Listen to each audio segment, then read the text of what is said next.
بسم الله الرحمن الرحيم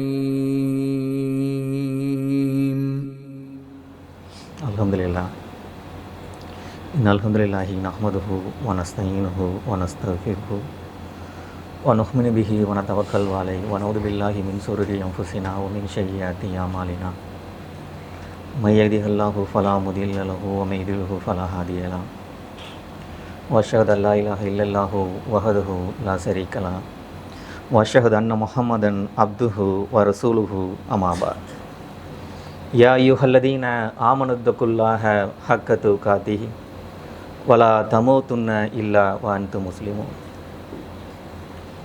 கண்ணியத்திற்குரிய எல்லாம் அல்ல ஏக இறைவனாகிய அல்லாஹுவின் அடியார்களே, அல்லாஹுடைய அருட்பெரும் கிருபையினால் அவன் நம் மீது விதியாக்கிய இந்த ஜும்மாவை அல்லாஹுவும் அவனுடைய தூதரும் காட்டித்தந்த வழியின் அடிப்படையிலே நிறைவேற்றுவதற்காக நாம் இங்கே ஒன்று கூடியிருக்கிறோம். நாம் ஏற்றுக்கொண்டிருக்கக்கூடிய இந்த இஸ்லாமிய மார்க்கம்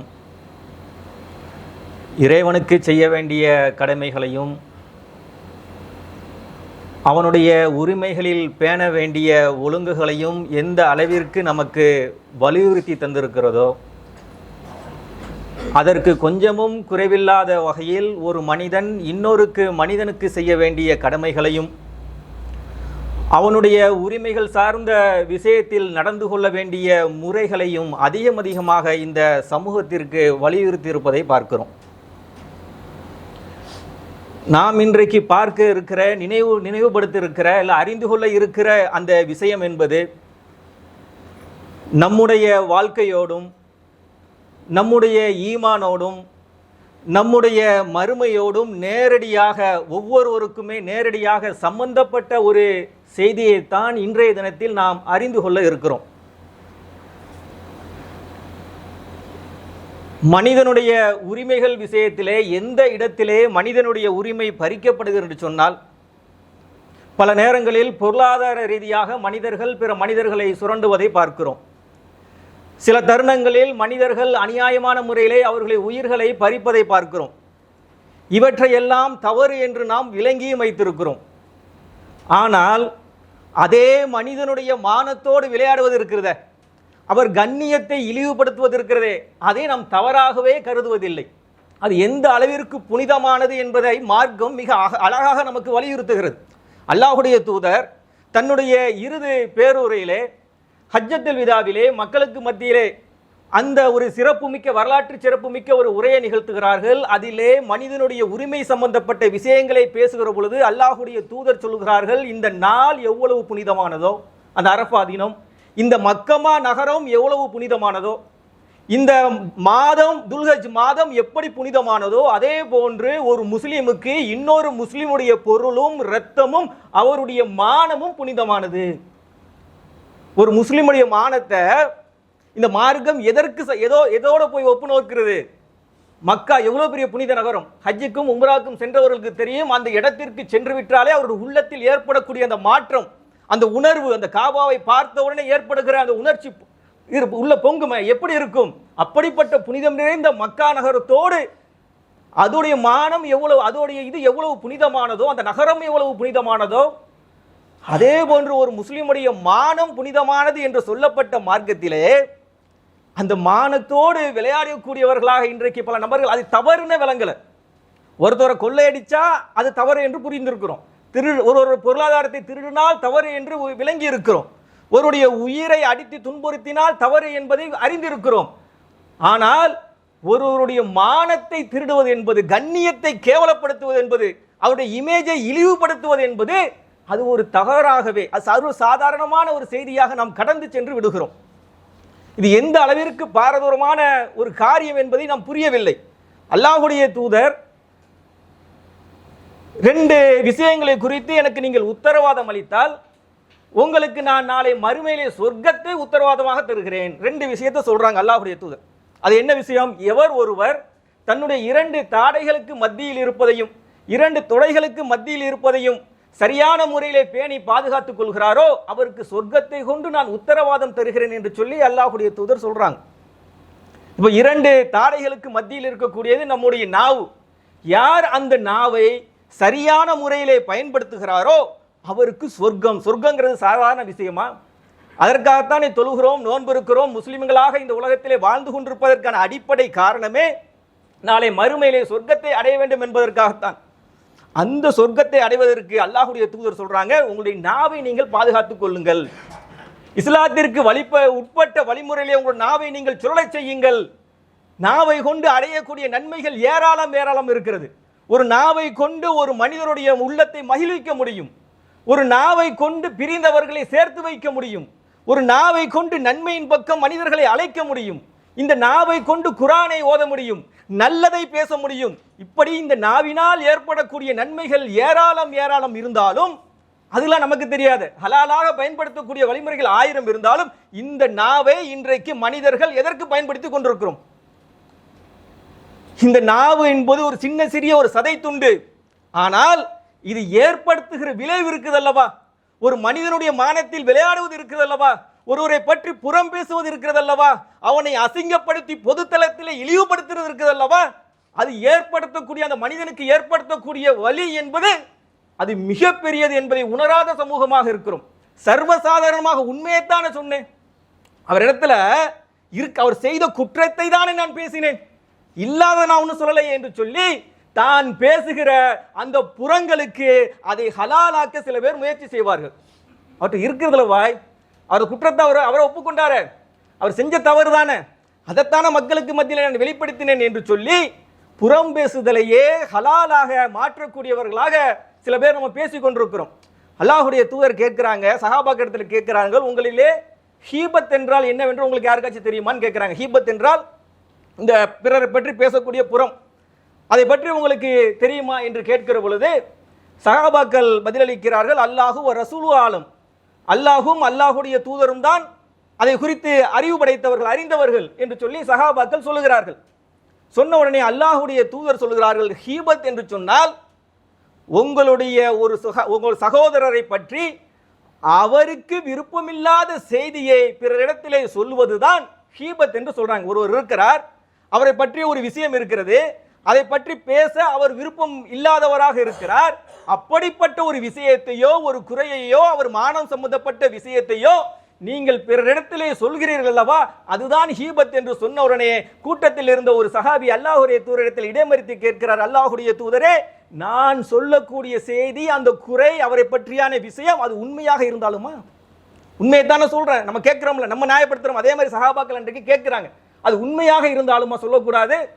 அப்போ அல்லாஹ்வுடைய தூதர் சொல்கிறார்கள், நீங்கள் அவரை பற்றி பேசுகிற அந்த புறம், அந்த குற்றம், அந்த பாவம், அந்த மானக்கேடான விஷயம், அவரை மானபங்கப்படுத்தக்கூடிய அந்த காரியம் அது அவரிடத்தில் இருக்கும் என்று சொன்னால் நீங்கள் புறம் பேசிய குற்றத்தை செய்துவிட்டீர்கள்.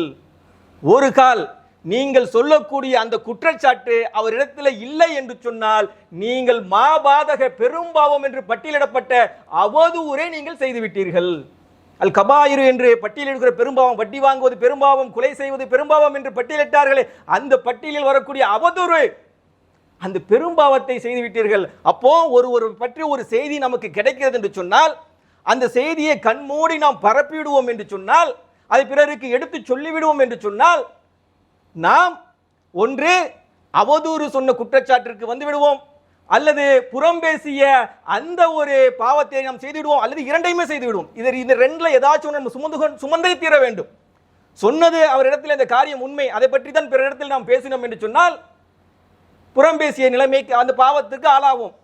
ஒரு கட்டத்தில் இல்லைன்னு சொன்னா அவதூறு பேசியதற்கு ஆளாகும், அல்லது உண்மையையும் பொய்யையும் கலந்து ஒருத்தன் ஒரு செய்தியை சொல்லுவான், அதை கற்பனையாக நம்ம 4 எக்ஸ்ட்ரா ஃபிட்டிங்கை போட்டு அதை 4 பேருக்கு பரப்பி விடுவோம். வந்த செய்தி ஒன்று, சொன்ன செய்தி வேற, 2 எக்ஸ்ட்ரா போடும். அப்போ புறத்திற்கும் ஆளாவும் அவதூறுக்கும் ஆளாகக்கூடிய ஒரு நிலைமைக்கு நாம் தள்ளப்படுவோம். எனவே பிறர் குறித்து வரக்கூடிய செய்திகளிலே மிக நம்ம கவனத்தோடு அதை நாம் கையாள வேண்டும். இந்த நாவு ஏற்படுத்தும், அதாவது அல்லாஹ்வுடைய தூதர் சொல்றாங்க, இந்த நாவை கொண்டு உங்களுக்கு நான் வாக்குறுதி அளிக்கிறேன், எவர் அதை இஸ்லாத்திற்கு உட்பட்ட வழிமுறையிலே சுழலை செய்கிறாரோ, ஹலாலான வழிமுறையிலே அந்த நாவை கொண்டு அவர் பேசுகிறாரோ, பிறரிடத்திலே உரையாடுகிறாரோ, அப்படிப்பட்டவருக்கு நாளை மறுமையிலே சொர்க்கத்தை நான் வாக்குறுதி அளிக்கிறேன் என்று அல்லாஹ்வுடைய தூதர் சொன்னார்கள். அந்த நாவை அதற்கு பயன்படுத்தக்கூடியவர்களாக இருக்க வேண்டுமே தவிர இந்த நாவை கொண்டு நரகப்படுகொலியை நோக்கி நாம் செல்லக்கூடிய ஒரு காரியத்திலே ஒரு காலத்திலே நாம் ஈடுபடக்கூடாது. இது குறித்து ஏராளமான செய்திகள் குர்ஆனிலும் ஹதீஸிலும் திரும்ப திரும்ப நமக்கு சொல்லித் தரப்படுகிறது. ஏன்னா மனிதன் அதில் சருகுவான். இன்றைக்கு சமகாலத்தில் நாம் பார்க்கிறோமா இல்லையா? ஒருவரை பற்றி ஒரு செய்தி வந்தால் எந்த அளவிற்கு அவரை இழிவுபடுத்துகிறார்கள் என்பதை நாம் பார்க்கிறோம்ல.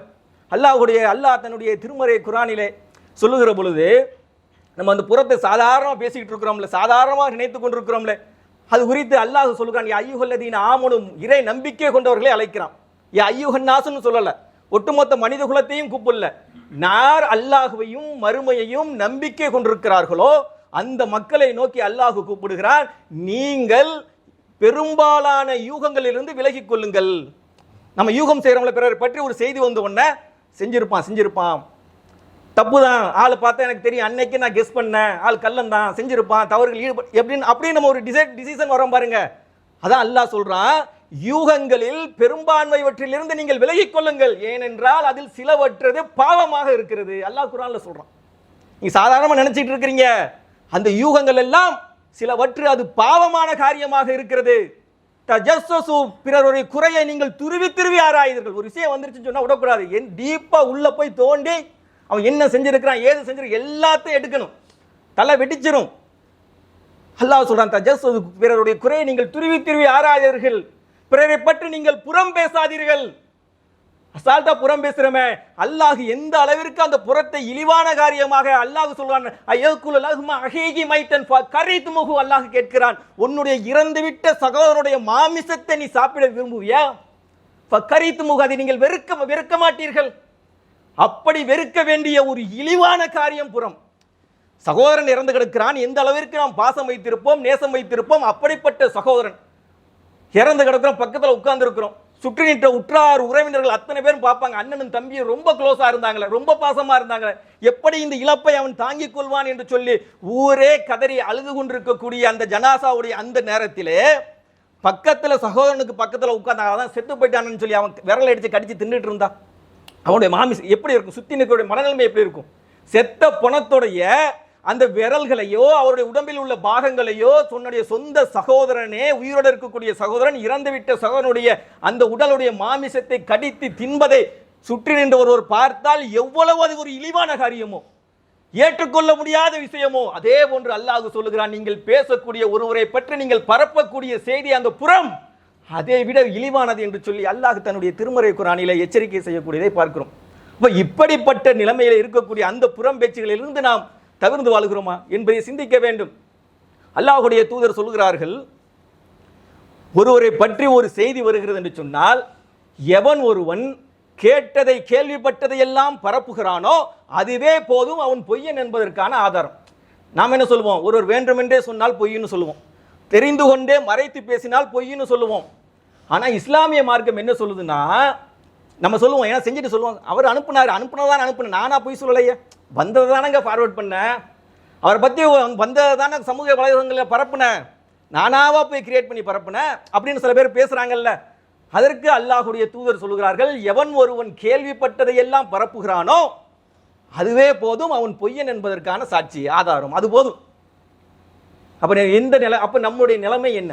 வந்ததை தானே ஃபார்வர்ட் பண்ணுறேன்னு சொல்லி தப்பித்துக் கொள்ளலாம் என்று நினைத்தால் தெளிவாக அது நாம் பொய்யன் என்பதற்கான அடையாளமாக அல்லாஹ்வுடைய தூதர் சொல்லிவிட்டு சென்றிருக்கிறார்கள்.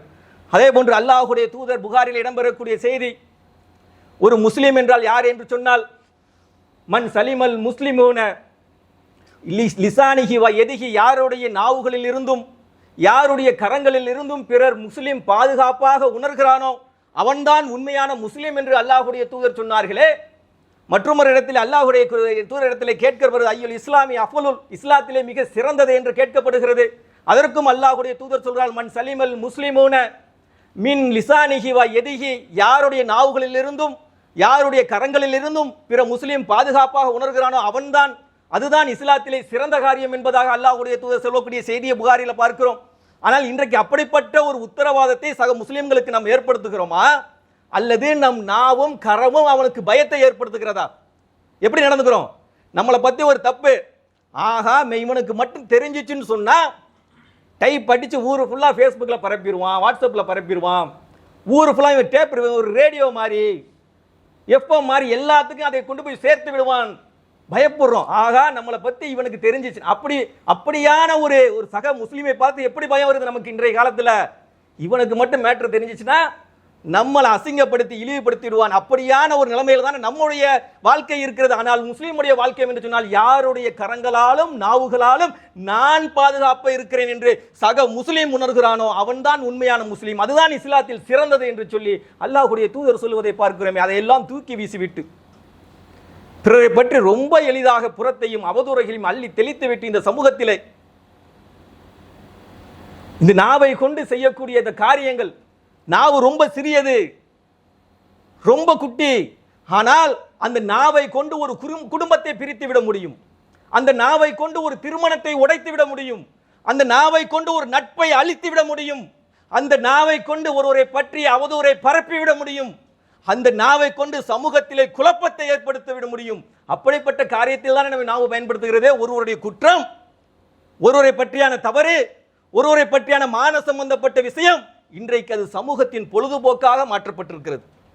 ஒருவர் பத்தி வந்த செய்தியை நம்மளே பேசி ஒருவர் வந்து சொல்லுவார், அண்ணா இந்த மாதிரி சில பேர் நமக்கு தெரியும், சில பேர் தப்பு செஞ்சுட்டாங்க நமக்கா தெரியும், அல்லது அவரே வந்து மனசுல உள்ள வேதனையை நம்ம இடத்துல கொடுப்பார். யார்ட்டையும் சொல்லிடாதீங்க, அமானிதமா வச்சுக்கிறீங்க, இப்படி நடந்துருச்சு, எனக்கு இதுல இருந்து வெளியே வரணும், ரொம்ப பாதிப்படைந்து விட்டேன் என்று சொல்லுகிற பொழுது அதை கேட்கக்கூடிய மனிதர் சரி யார்ட்டையும் சொல்ல மாட்டேன்னு சொல்லி கேட்டுக்குருவார். போன உடனே தலை வெடிச்சிருக்கு, எவன்கிட்டயாச்சும் சொல்லி ஆகணுமே. அவர் கூப்பிட்டு நான் ஒரு விஷயம் சொல்லுவேன், யார்ட்டையும் சொல்லிடக்கூடாதுன்னு சொல்லிட்டு இன்னொருத்தவர்கிட்ட அவருக்கு தலை வெடிக்கும். நம்ம இதை யார்ட்டாச்சும் சொல்லணுமே, நான் ஒரு விஷயம் சொல்லுவேன், ரொம்ப அமானிதம், யார்ட்டையும் சொல்லக்கூடாது சரியான்னு சொல்லிட்டு அவன் அடுத்தாள். இப்படியே அந்த செய்தி பரவி பரவி பரவி அந்த ரகசியம் ஊரறிந்த ரகசியமாக மாற்றப்படுவதை பார்க்கிறோமா இல்லையா? அப்ப என்ன நிலைமையாகும்? அந்த தவறை அவன் திரும்ப செய்வதற்கு அதுதான் தூண்டுதல். ஒருவன் தெரியாம மறைத்து செய்த தவறை ஊர் முழுக்க நீங்க கொண்டு போய் எல்லாம் தெரிஞ்சிருச்ச, எல்லாத்துக்கும் தெரிஞ்சதுக்கு அப்புறம் எதுப்பா மறைக்கணும், வெளிப்படையாக இந்த தவறை செய்வேன் என்று சொல்லி அவனுடைய உள்ளம் தவறை நோக்கி சென்று விடக்கூடிய தள்ளிவிடக்கூடிய ஒரு செயலை நாம் புறத்தின் வாயிலாக செய்து கொண்டிருக்கிறோமே. அதே வேளையிலே அவன் வந்து அந்த தவறை நாம் கண்டுபிடித்தாலோ அல்லது அந்த தவறை அவன் ஒப்புக்கொண்டாலோ அவனுக்கு ஆறுதல் படுத்தி அல்லாஹ் இருக்கிறான், தௌபா செய்து பாவமன்னிப்பு தேடிக்கொள், அல்லாஹ் உன்னை மன்னிப்பான் என்று சொல்லி அந்த குறையை நாம் மறைத்து சமூகத்திலே பரப்பாமல் அவனுக்கு அறிவுரை கூறியிருந்தோம் என்று சொன்னால் அல்லாஹ் அவனை மன்னித்திருப்பானே. அவன் திரிந்து வாழ்வதற்கு ஒரு வாய்ப்பு ஏற்பட்டிருக்குமே. அல்லாஹ்வுடைய தூதர் சொல்லுகிறார்கள், நாம் என்ன நினைச்சிட்டு இருக்கிறோம்னா ஒரு குறை ஒருவனை பற்றி வந்துவிட்டது என்று சொன்னால் நாமெல்லாம் ரொம்ப பரிசுத்தமானவர்கள், நாமெல்லாம் ரொம்ப நல்லவர்கள், ஆனால் அவன்கிட்ட வந்து அந்த குறை வந்துருச்சுன்னா இவனை இப்படி செஞ்சிட்டான் என்று நினைக்கிறோம். முதலில் நாம் புரிந்து கொள்ள வேண்டும், நம்ம அத்தனை பேரும் மனிதர்கள். குல்லுபனி ஆதமே யுக்திபில் லைலி வன்னஹார், ஆதமுடைய மகன் இரவிலும் பகலிலும் தவறிழைக்கக்கூடியவனாகத்தான் படைக்கப்பட்டிருக்கிறான். மேனுஃபேக்சரிங் அப்படிதான். ஆதம் அலைஹிஸ்ஸலாம் அவர்கள் முதற்கொண்டு அன்னலம் பெருமகனார் நபிகள் நாயகம் ஸல்லல்லாஹு அலைஹி வஸல்லம் அன்னவர்கள் வரை அத்துணை நபிமார்களுக்கு இடத்திலும் தவறுகள் நடைபெற்றிருக்கிறது. அல்லாஹ்வுடைய கண்காணிப்பிலே இருந்தவர்கள், அல்லாஹ்விடமிருந்து வகை செய்தியை பெற்றவர்கள், அவரிடத்திலேயே தவறுகள் இருக்கும்போது நம்ம இடத்துல இருக்காதா?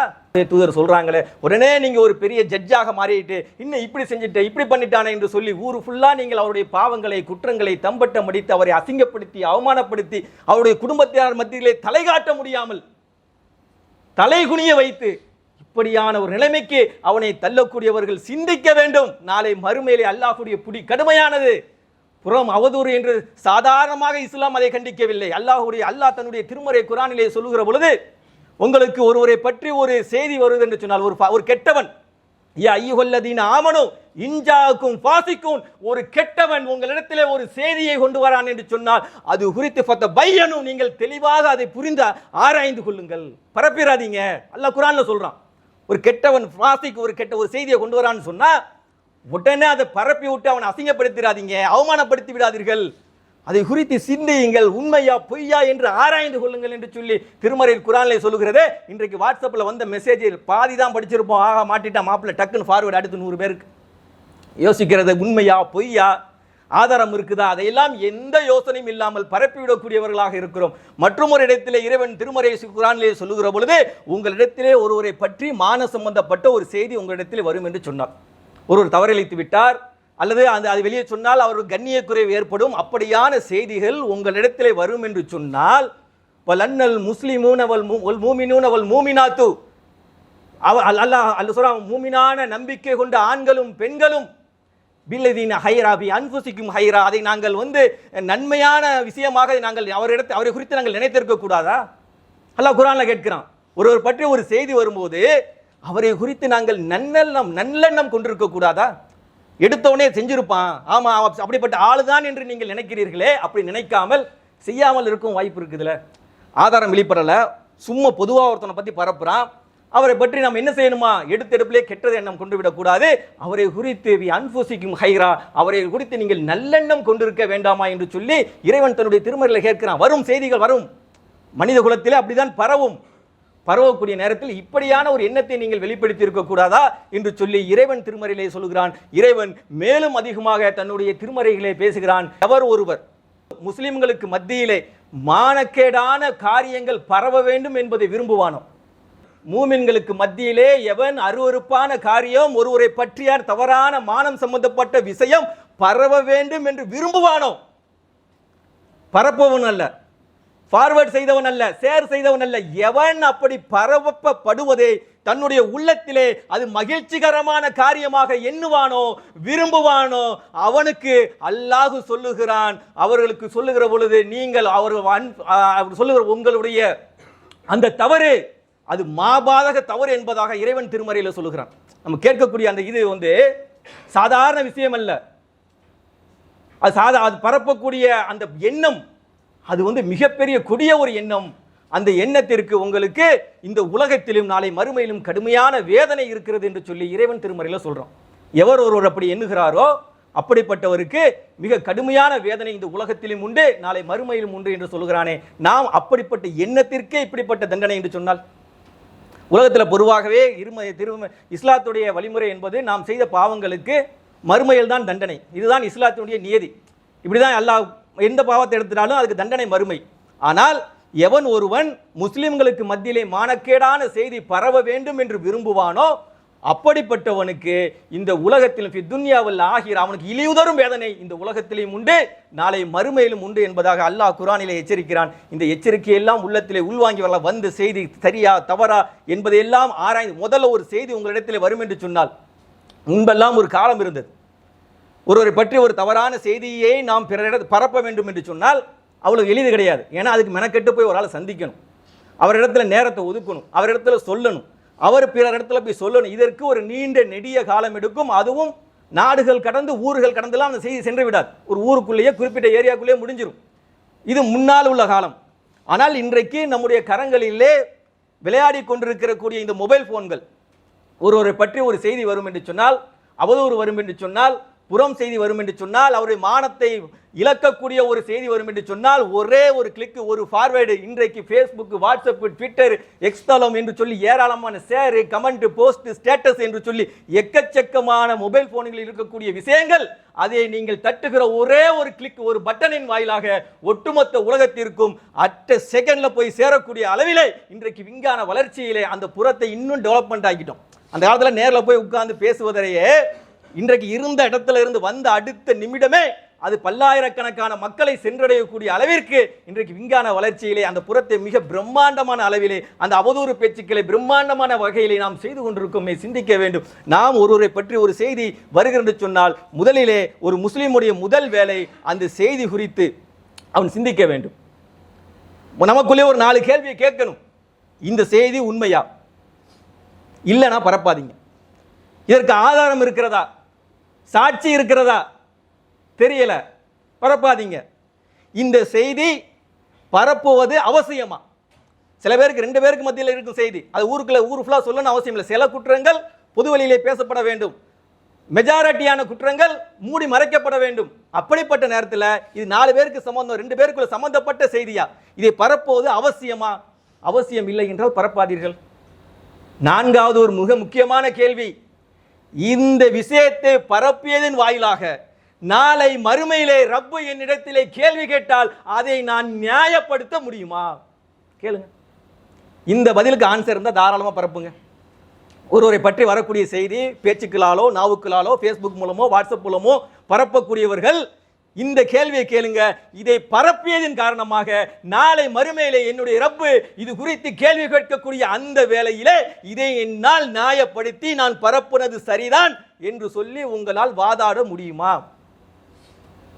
கொஞ்சம் இந்த 4 விஷயத்தை நீங்கள் சிந்தித்தாலே இப்படியான புறம் பேச்சுகள், அவதூறு, பிறரை பற்றி அவதூறு பேச்சுகள், பிறர் மான சம்பந்தப்பட்ட விஷயங்கள் பொது வெளியிலே அது பொழுதுபோக்காக மாற்றப்படாது. இன்றைக்கு பார்க்கிறோம், 4 பேருக்குள்ள பேசி முடிக்க வேண்டிய செய்தி நாடே நாறுகிற அளவிற்கு ஒரு சமூகமே அதற்குள்ள பூந்து அதில் ஒரு என்டர்டைன்மெண்ட் ஆக்கிட்டான். அதை பொழுதுபோக்கு, அவன் அப்படி இப்படி மாற்றி மாற்றி பதில் அடித்து அவனை போட்டு நாசமாக்கி அவனை வாழ விடாம, தலைகாட்ட விடாம, தலைகுனிய வைத்து எந்திரிக்க விடாம, குடும்பங்களுக்கு மத்தியிலே அதை கொண்டு போய் சேர்த்து பிரச்சனையாக்கி, எந்த ஆதரவும் இல்லாமல் ஒரு ஆதரவற்ற நிலையை நோக்கி ஒருவனை தள்ளக்கூடிய செய்தியை, காட்சிகளை எல்லாம் இன்றைக்கு நம்முடைய புறத்தின் வாயிலாக நாம் செய்து கொண்டிருக்கிறோம். எனவே இந்த மாதிரியான ஒரு செய்தி நம் இடத்தில் கிடைத்தால் நாம் முதலிலே பொறுமையாக, இது தேவையா, இது உண்மையா, இது அதுக்கு சாட்சி இருக்கிறதா, ஆதாரம் இருக்கிறதா, அல்லது ஒருவேளை பரப்புவதற்கான அவசியம் இருக்கிறதா, அதையும் தாண்டி இதை பரப்பினோம் என்று சொன்னால் நாளை மறுமையிலே அல்லாஹ்விடத்தில் இது குறித்து கேள்வி கேட்கப்படுமே, அதற்கு நம்ம இடத்திலே பதில் இருக்கிறதா என்று சிந்தித்தோம் என்று சொன்னால், அப்படிப்பட்ட ஒரு முடிவை நாம் எடுக்கிற பொழுது அப்படியான விஷயங்களை பரப்பப்படுவதிலிருந்து நம்மை நாம் தற்காத்துக் கொள்ள முடியும். அப்படிப்பட்ட பாக்கியத்தை வல்ல ரஹ்மான் நம் அனைவருக்கும் தந்தல் புரிய வேண்டும் என்று கூறி முதல் உரையை நிறைவு செய்கிறேன். அல்ஹம்துலில்லாஹி ரப்பில் ஆலமீன். கண்ணியத்திற்குரிய எல்லாம் வல்ல அல்லாஹ்வின் அடியார்களே, அல்லாஹுடைய தூதர் சஹாபாக்களுக்கு மத்தியிலே ஒரு கேள்வியை கேட்கிறார்கள். உங்களுக்கு முஃப்லீஸ் என்றால் யார் என்று தெரியுமா என்று கேட்கிறாங்க.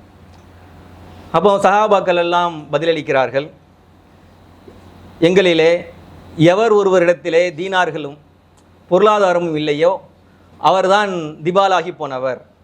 ரசூலுல்லாஹ் கேட்குறாங்க, முஃப்லீஸ் என்றால் திவாலாகி போனவர். திவாலாகி போனவர் என்றால் யார் என்று தெரியுமான்னு கேட்குறாங்க.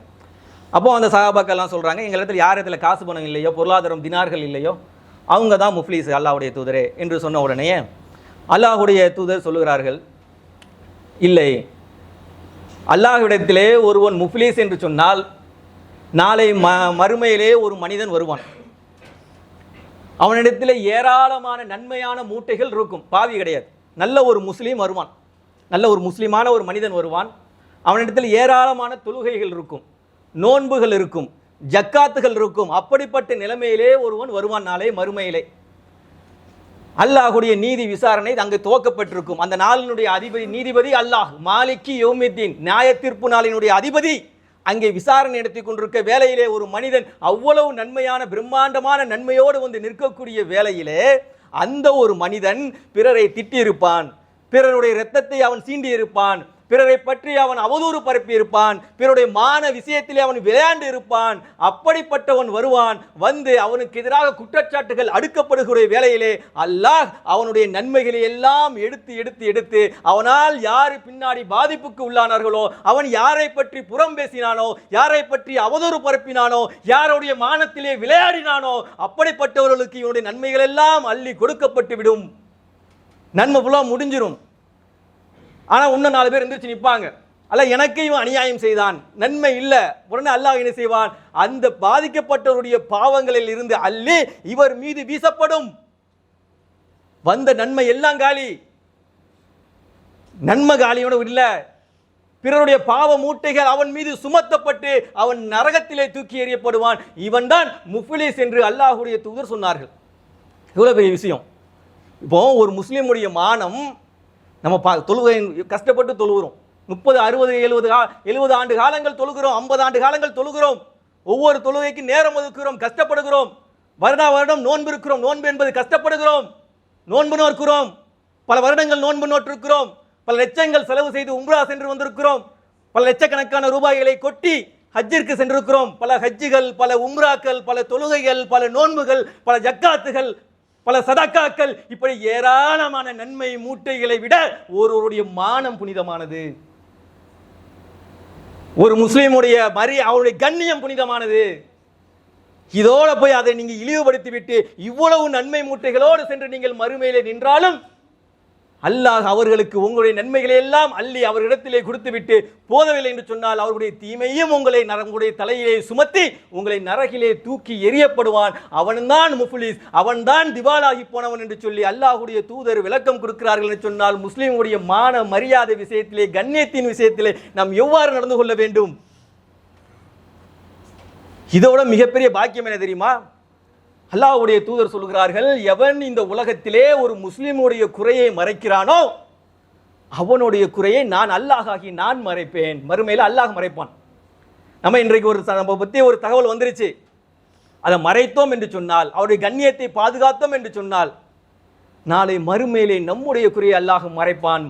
மறைப்பதோடு மட்டுமல்லாமல் மற்றொரு அறிவிப்பிலே வருகிறது, அல்லாஹ் நாளை மறுமையிலே அந்த நியாய தீர்ப்பு நாளின் போது ஒரு பாவியை, ஒரு முஸ்லீமாக பாவம் செய்த ஒரு முஸ்லீமை தன் பக்கத்திலே அழைப்பான்.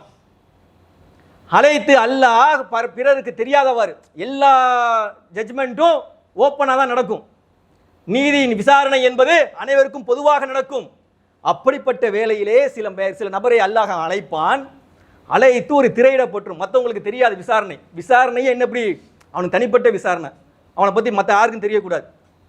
விசாரிப்பான். விசாரிக்கிற பொழுது அல்லாஹ்வுடைய பாவங்களை எல்லாம் பட்டியலிடுவான். அவரும் ஒற்றுக்கொள்வார், ஆமா அல்லாஹ் செய்தேன். நீ உலகத்திலே வாழுகிற பொழுது பிறர் குறையை மறைத்ததின் காரணமாக நான் உன்னுடைய குறையை உலகத்திலே மறைத்தேன். அந்த குறைகளை இன்றைக்கு நான் மன்னிக்கவும் செய்கிறேன். அல்லாஹ்வுடைய மன்னிப்பு வேண்டும் என்று சொன்னால், நாளை மறுமையிலே ஒட்டுமொத்த மனிதர்களுக்கு மத்தியிலும் நம்முடைய குறைகள் அம்பலப்பட்டு விடக்கூடாது என்று விரும்பினால், நாம் இந்த உலகத்தில் பிற குறைகளை மறைத்தோம் என்று சொன்னால், அல்லாஹும் நம்முடைய குறை, அல்லாஹ்வே என்ன நினைக்கிறான், அல்லாஹ் சொல்றான், உன்னுடைய குறைகளை உலகத்தில் மறைச்சேன். அடே, அல்லாஹ்வே மறைக்கிற குறையை பிறரை மனிதரை பற்றி நாம் எப்படி பரப்போது, எப்படி உரிமை ஆகும்? உரிமை மீறலாகாதா? அல்லாஹ்வே மறைச்சிருக்கிறான். கொஞ்சம் யோசிச்சு பாருங்க, நம்மை பற்றியே நாம் செய்த நம்முடைய கடந்த காலத்தை அல்லாஹ் இந்த உலகத்தில் வெளிப்படுத்தினால் யார் மூஞ்சிலையாச்சும் முழிக்க முடியுமா? நமக்கு குடும்பத்திற்கு தெரியாத எத்தனையோ விஷயங்களை செய்திருக்கிறோம், தன்னுடைய நண்பர்களுக்கு தெரியாத எத்தனையோ விஷயங்களை செய்திருக்கிறோம், எவ்வளவோ தவறான காரியங்களை ஈடுபட்டிருக்கிறோம், மறைத்திருக்கிறோம். அல்லாஹ் வெளிப்படுத்தினான்னு சொன்னா ஒருவர் கூட இந்த உலகத்திலே வாழ முடியாது. அல்லாஹ்வே சொல்லுகிறான், உன்னுடைய குறையை நான் உலகத்திலே மறைத்தேன் என்று சொல்லுகிறான். ஆனால் உலகத்திலே வாழுகிற நம்பிக்கை கொண்டிருக்கிறோம் என்று சொல்லுகிற மனிதர்கள் பிறருடைய மான விஷயத்திலே பூந்து விளையாடி அவனை இழிவுபடுத்தக்கூடிய காரியங்களை செய்து கொண்டிருக்கிறார்கள். நாம் சிந்திக்க வேண்டும். இன்றைய தினம் ஒரு உறுதிமொழியை மேற்கொள்ள வேண்டும்.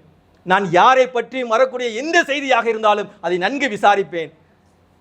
அது உண்மையா பொய்யா என்பதை தெரிந்து கொள்ள வேண்டும் என்ற தேவை ஏற்பட்டால் மாத்திரம் நான் அதை தெரிந்து கொள்வேன். எனக்கு சம்பந்தம் இல்லை என்று சொன்னால் அதிலிருந்து ஒதுங்கிக் கொள்வேன். பிறருடைய மான மரியாதையில் நான் விளையாட மாட்டேன். பிறர் பற்றி வரக்கூடிய செய்தியை ஃபேஸ்புக்கிலும் வாட்ஸ்அப்பிலும் சமூக வலைதளங்களில் நான் பரப்ப மாட்டேன். என்னுடைய நாவையும் என்னுடைய சமூக வலைதள அந்த பயன்பாட்டையும் அல்லாஹ்வுடைய நன்மையை நாடி நான் பாதுகாத்துக் கொள்வேன். இந்த உறுதிமொழியை ஒவ்வொருவரும், இதை பார்க்கக்கூடிய கேட்கக்கூடிய அத்தனை பேரும் விடுங்கள். இது சாதாரண விஷயம் அல்ல.